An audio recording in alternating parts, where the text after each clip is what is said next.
अमरावती जिल्ह्यातील सतत पडणाऱ्या पावसामुळे हजारो हेक्टर शेत जमिनी पाण्याखाली आली आहे।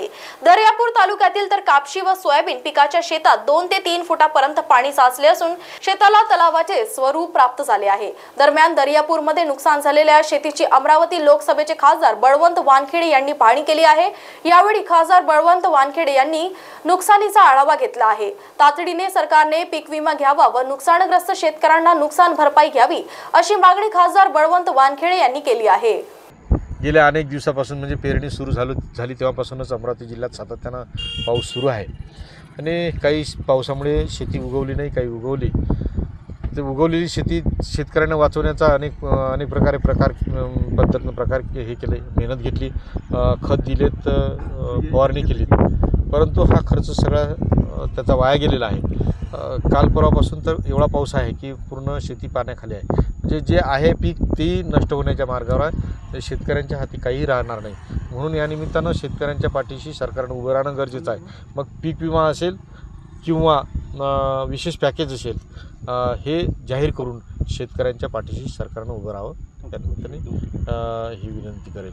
ढगफुटीसारखे प्रकार दर्यापूर तालुक्यात, मग नालवाडा असेल, चिपरडा असेल, या गावात सुद्धा ढगफुटीचेही प्रकार झाले, तर तिथली जमीन पूर्ण खरडून गेली, पूर्णतः नष्ट झाली।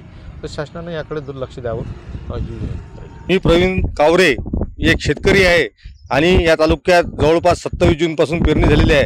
27 जूनपासून या शेतात पाय टाकायला सुद्धा कास्तकाराला वेळ मिळाला नाही।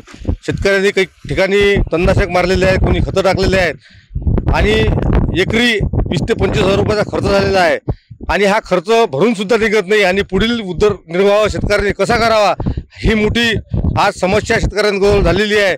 मी शासनाला विनंती करतो की त्यांनी सरसकट नुकसान भरपाईची मागणी मी या ठिकाणी खासदार बळवंत साहेब वानखेडे यांना आणि कृषी विभागांना, कलेक्टर साहेबांना आणि महसूल विभागाला करत आहे। पाहणी केली आणि भाऊंना माझी विनंती आहे की तुम्ही हा रेटा केंद्र सरकारकडे आणि महाराष्ट्र शासनाकडे रेटून लावा आणि दर्यापूर तालुका हा ओला दुष्काळ जाहीर करावा अशी मी त्यांना विनंती करतो।